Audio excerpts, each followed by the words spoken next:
everyone. Today I get to listen to this week's poll winner, and I have high expectations because it is a band which many of you have said since the very beginning or early on that I really need to check it out. Today is the day, and that is Cream with the song Sunshine of Your Love. In 1993, Cream were inducted into the Rock and Roll Hall of Fame. With elements of hard rock and psychedelia, Sunshine of Your Love is one of Cream's best-known and most popular songs. Guitarist-vocalist Eric Clapton said in a 1988 interview that Bruce created the riff after attending a Jimi Hendrix concert. Okay. Hendrix performed faster instrumental versions of the song, which he often dedicated to Cream. It sounds like some mutual admiration and respect there between some of these big-name artists. Showing up in this song and performances of it. Let's see how it sounds. The date is November the 26th, 1968. A British rock group called simply Cream are making their farewell appearance at one of London's greatest concert houses, the Royal Albert Hall. The Albert Hall is the spiritual home of many of London's finest symphony orchestras, and particularly of the world-famous promenade concerts. Tonight, it is host to one of England's finest rock groups, the Cream. The Cream have played together for only 2 years, but during that time have almost single-handedly given rock a musical authority which only the deaf cannot acknowledge. Jack Bruce leads... Okay, so classic old commentary, right? But this line, only the deaf cannot acknowledge. I just have to throw in here, actually, a little side note. I have been watching a movie about Beethoven's Ninth, and it features different performers around the world and different contexts in which that great symphony has had such an impact, including for deaf people. And it's only fitting, since Beethoven himself was really quite deaf when that was composed, because it was one of his last works, and that's when his deafness was, of course, at its greatest. So this line, only the deaf cannot acknowledge, let's take that more symbolically. If you want to be deaf to music, you can be deaf to music. But I believe that even the physically deaf, the orally deaf, and in fact, I have seen evidence of, I have known students, performers, who are very close to being completely deaf, and music is still part of their soul. It's who they are. So that's a little side note, even before we get into the music. And I just felt the urge to say that, because I hate to leave out a whole swath of the population which can still appreciate music in their own way. But during that time have almost single-handedly given rock a musical authority which only the deaf cannot acknowledge. Jack Bruce, lead singer, bass guitarist and harmonica player, a 25-year-old Scot who once played with Manfred Mann. Jack Bruce. Okay. Eric Clapton, a 23-year-old it's nice. They're introducing each person here. Rated by most as the finest instrumentalist of his kind in the world. All right, I gotta back up and pay attention to this. I really am trying to learn what these people bass guitarist look and like. harmonica player, a 25-year-old Scot who once played with Manfred Mann. Eric Clapton, a 23-year-old ex-stained glass window designer, rated by most as the finest instrumentalist of his kind in the world. A 23-year-old ex-stained glass window designer. At 23, can you be ex anything? Or just putting it on hold? I have no idea, but this commentary I find amusing. Instrumentalist and of his informative. kind in the world.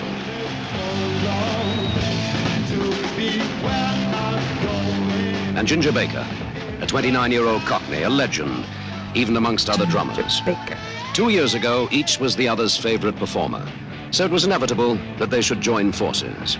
They may not be the greatest musicians or the greatest poets of the age, but together with the Beatles, they are getting through to the greatest number. Their motto is simple: forget the message, forget the lyrics, and just play. What if we do Sunshine? Is that satisfying? seems satisfying.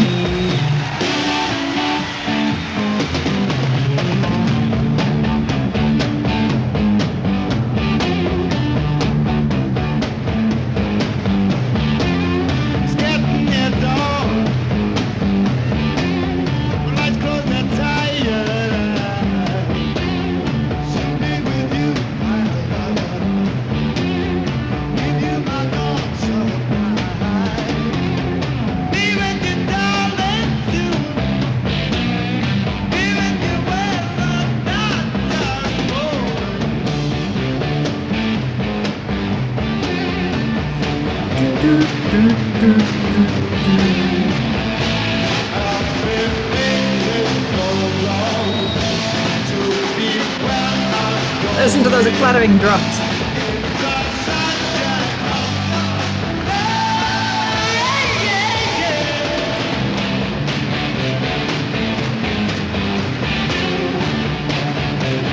Dum, bum, bum, bum.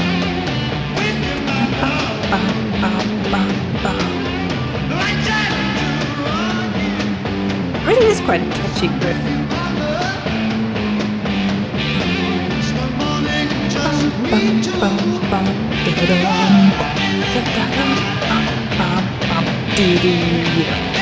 I like it.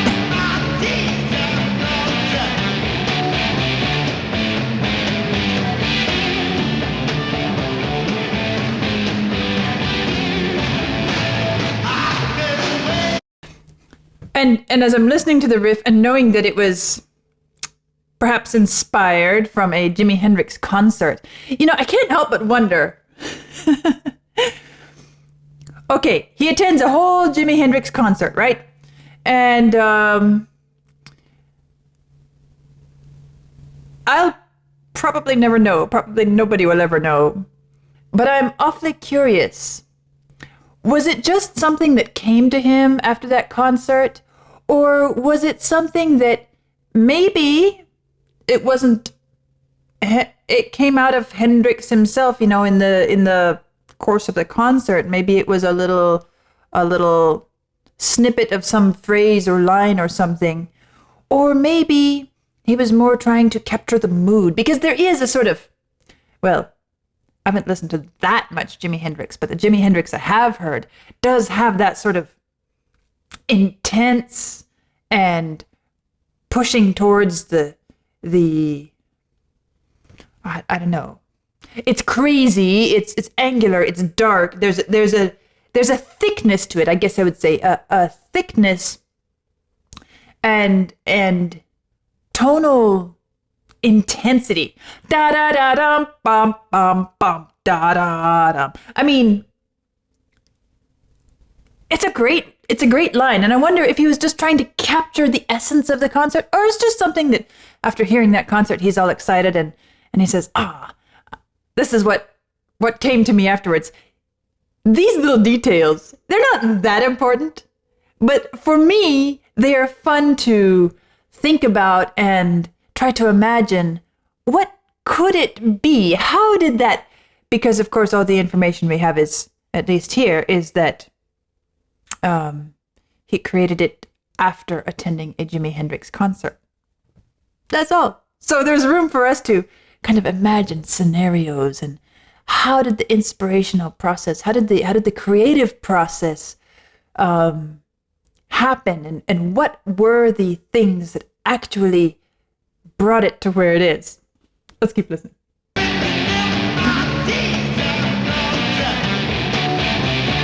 Actually, speaking of the riff, that's an interesting part vocally too, because there, the sung line is really shadowing or following the riff itself.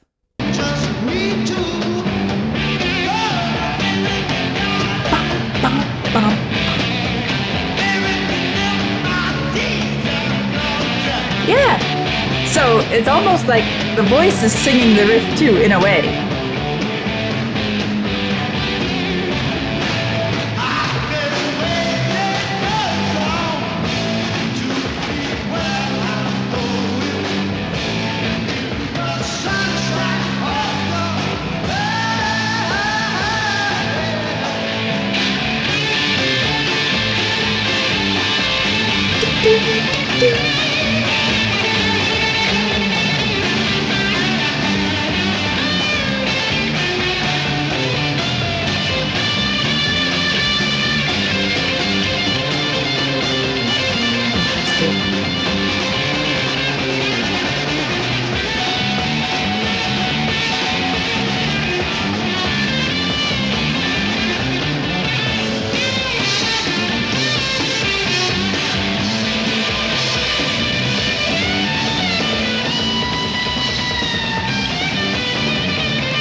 Into the riff there.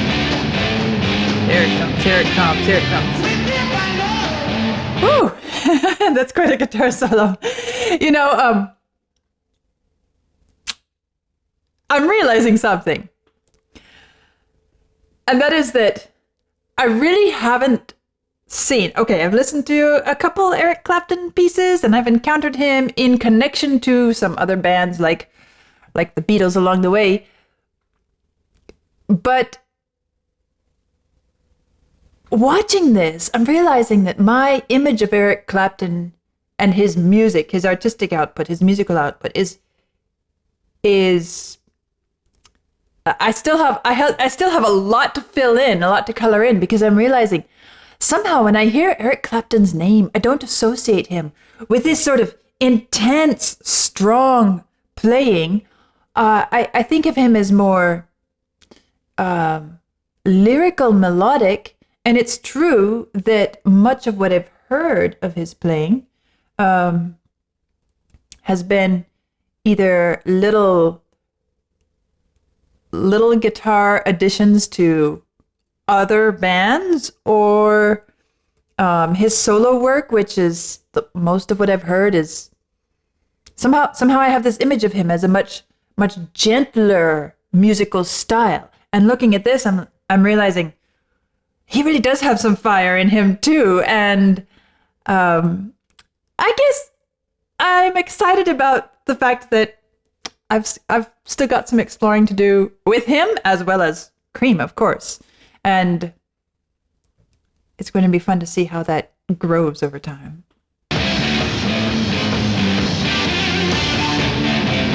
Dum, bum, bum, bum.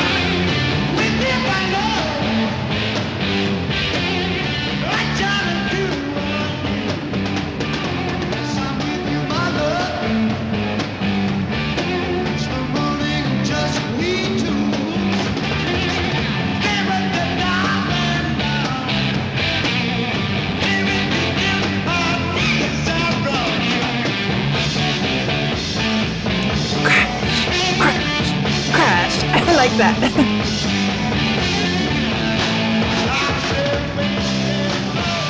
Okay. The audience is really okay. This is a great shot. The guys around him are sitting. I guess this is just an audience member, right? Everybody around him is sitting and going, okay, driving along a bit. But this one, he's so into it.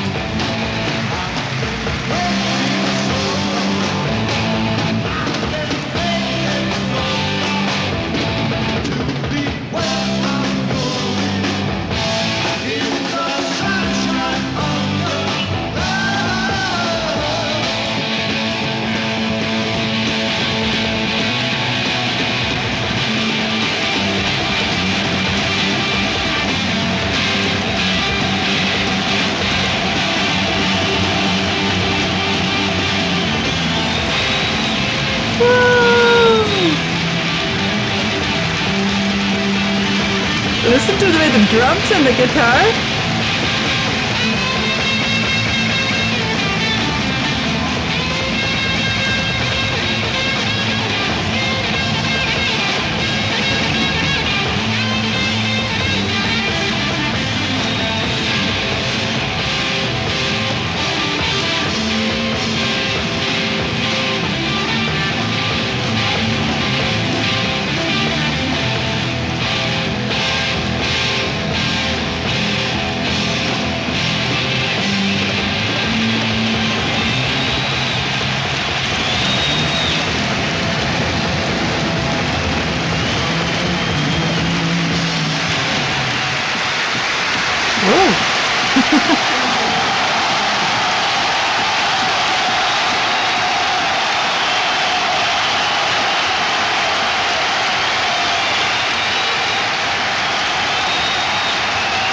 Okay, so was this some misbehaving audience member here that jumped up at the end, or was this the band?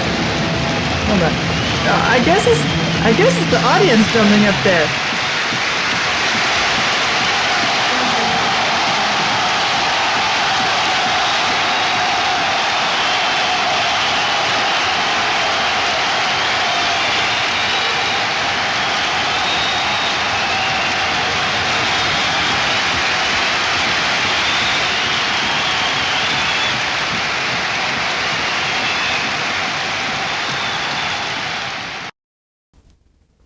Royal Albert Hall, huh? I guess I want to go back to the beginning and listen to the whole introduction again because I have a few questions.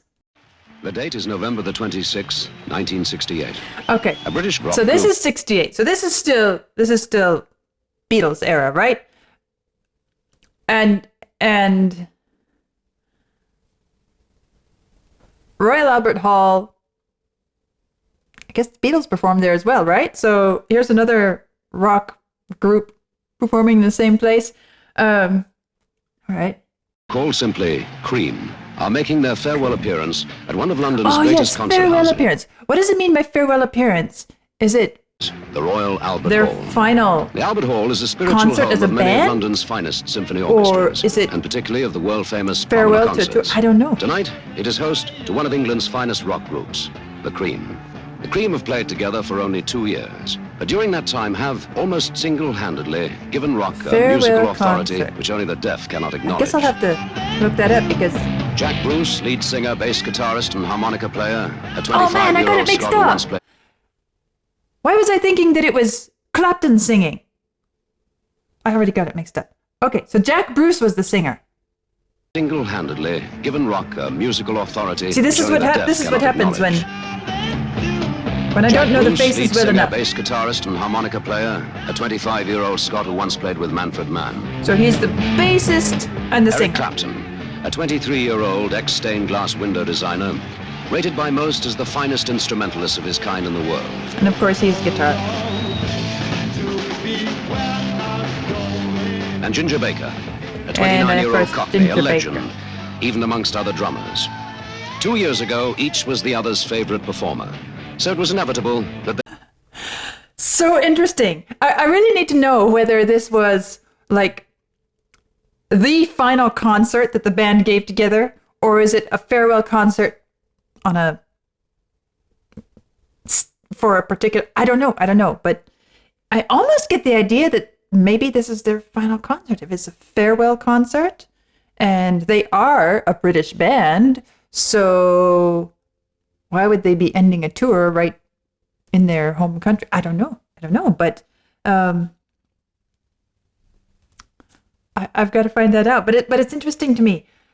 If it is their final performance as a band, well, 2 years, only 2 years to have made such an impact. That's what I gather from everything that I've heard you tell me about over the course of these past 3 years, as well as this introductory commentary.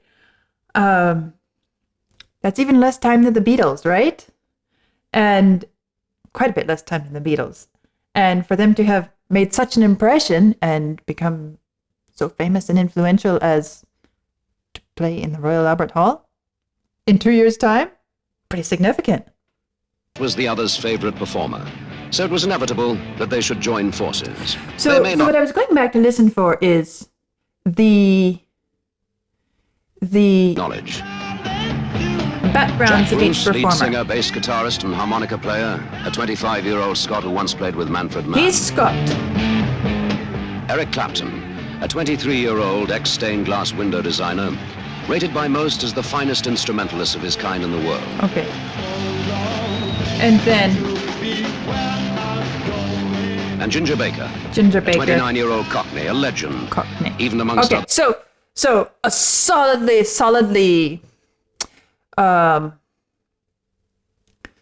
I don't know if a Scot would appreciate me calling them British, but anyway, that part of the world, United Kingdom part of the world. But the reason I went back to listen to that is because at the end here, this crazy frenzy that's building up, it's so intense. And I was commenting about the guitar, the way the guitar and the drums are just, it's like some sort of chemical reaction. You put two chemicals together and you get this big boiling crazy outcome. But at the same time, I was listening to it and it put this image in my mind of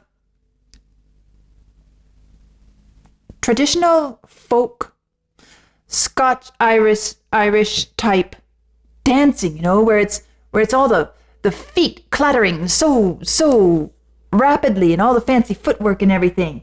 It was such an interesting combination of that image just flashing through my mind, and so I want to listen to that again.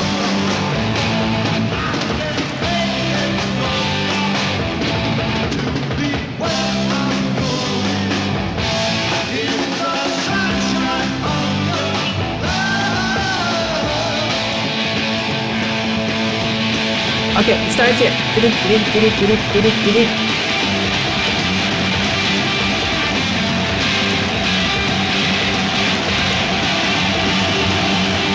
It's like a folk dance. It's, I don't know, a hoedown or a jig or something like that. One of those really energetic, fast-paced.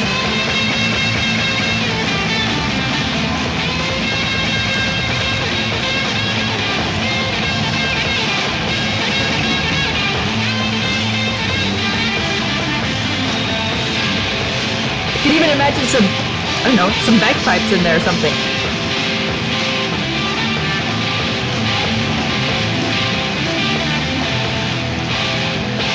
So interesting.